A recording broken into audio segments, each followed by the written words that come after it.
Assalamualaikum warahmatullahi wabarakatuh. Apa kabar teman-teman sahabat channel Islamic Kewan?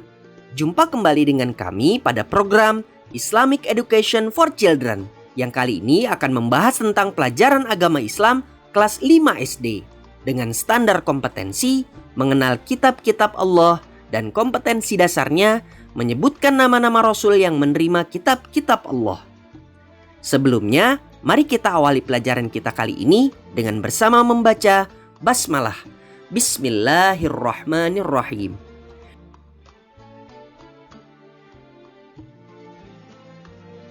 Teman-teman sahabat channel Islamic Kewan, kamu tentu sering mendengar tentang kitab. Tahukah kamu apakah kitab Allah itu dan apa arti iman kepada kitab-kitab Allah? Manusia dicipta oleh Allah dilengkapi dengan akal dan memiliki kemampuan untuk yakin atau iman. Dengan demikian, beriman merupakan hal yang pokok bagi setiap manusia. Iman kepada kitab-kitab Allah ialah meyakini bahwa Allah Subhanahu wa Ta'ala telah menurunkan kitab-kitabnya kepada para nabi dan rasul untuk disampaikan atau diajarkan kepada umat manusia sebagai petunjuk dan pedoman hidupnya. Selain kitab-kitab yang diwahyukan Allah, ada pula yang dinamakan suhuf, yaitu wahyu Allah yang disampaikan kepada para rasul, tetapi tidak wajib disampaikan atau diajarkan kepada umat manusia. Iman kepada kitab-kitab Allah merupakan rukun iman yang ketiga.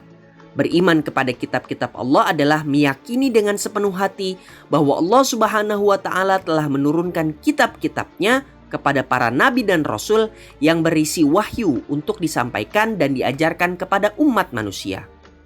Wahyu Allah ada yang dinamakan kitab, ada pula yang dinamakan suhuf atau lembaran-lembaran, yaitu wahyu Allah yang disampaikan kepada para rasul tetapi tidak wajib disampaikan atau diajarkan kepada umat manusia.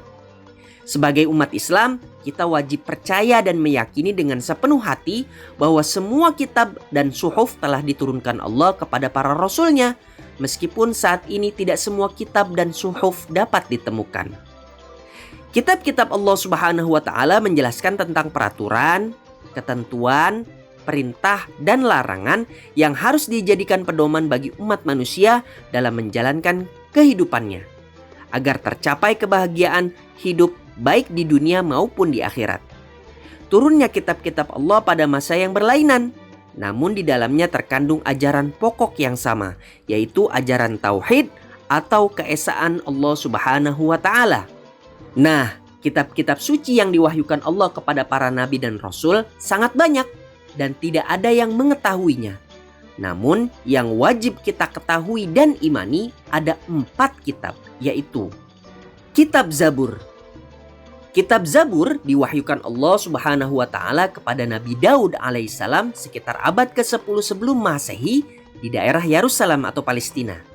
Pokok ajaran kitab Zabur berisi tentang zikir, nasihat, dan hikmah.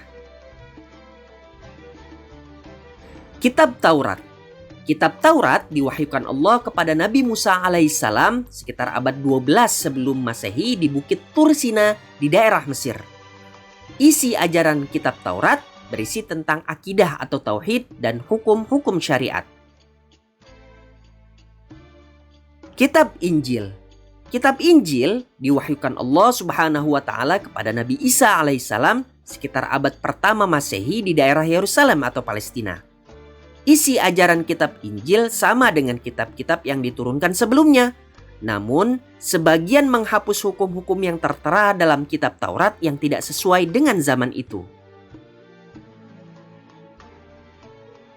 Dan kitab suci kita yaitu kitab Al-Quran. Al-Quran diwahyukan Allah kepada Nabi Muhammad SAW selama 22 tahun 2 bulan 22 hari, yaitu mulai malam 17 Ramadan tahun 41 dari kelahiran Nabi Muhammad SAW hingga 9 Zulhijjah tahun ke-10 Hijriah atau sekitar tahun 610 Masehi atau sekitar 633 Masehi. Al-Quran berisi tentang akidah, hukum-hukum syariat, dan muamalat. Sebagian isinya menghapus sebagian syariat yang terdapat dalam kitab-kitab terdahulu dan melengkapinya dengan hukum syariat yang sesuai dengan perkembangan zaman. Al-Quran berbeda dengan kitab-kitab terdahulu, yaitu Taurat, Zabur, dan Injil. Al-Quran, kitab suci yang terlengkap dan abadi berlaku sepanjang masa dan untuk seluruh umat manusia sampai akhir zaman. Al-Quran adalah pedoman dan petunjuk dalam menjalankan kehidupan agar tercapai kebahagiaan di dunia dan di akhirat. Teman-teman sahabat channel Islamic Kewan, selain 4 kitab suci ini, yakni Taurat, Zabur, Injil, dan Al-Quran, Allah Subhanahu wa Ta'ala juga telah menurunkan suhuf, yaitu lembaran wahyu Allah Subhanahu wa Ta'ala yang berjumlah 100 suhuf. Di antaranya sebagai berikut. Nabi Syeds alaihissalam menerima sebanyak 50 suhuf. Nabi Idris alaihissalam menerima sebanyak 30 suhuf. Nabi Ibrahim alaihissalam menerima sebanyak 10 suhuf. Dan Nabi Musa alaihissalam menerima sebanyak 10 suhuf. Dari para nabi penerima suhuf tersebut, Nabi Musa alaihissalam selain menerima suhuf, juga menerima kitab Taurat. Dan suhuf itu disatukan ke dalam kitab Taurat. Allah Subhanahu wa Ta'ala berfirman, "Inna hadza lafis suhufil ula, suhufi Ibrahim wa Musa." Yang artinya, sesungguhnya ini terdapat dalam kitab-kitab yang terdahulu, yaitu kitab-kitab Ibrahim dan Musa. Al-Quran, Surat Al-A'la, ayat 18 dan 19. Teman-teman sahabat channel Islamic Kewan, begitulah pelajaran kita pada hari ini. Jangan lupa melihat video kami yang lainnya. Kalian dapat mengulang video ini untuk belajar kembali tentang kitab-kitab Allah Subhanahu wa Ta'ala. Sampai jumpa kembali pada pertemuan berikutnya. Wassalamualaikum warahmatullahi wabarakatuh.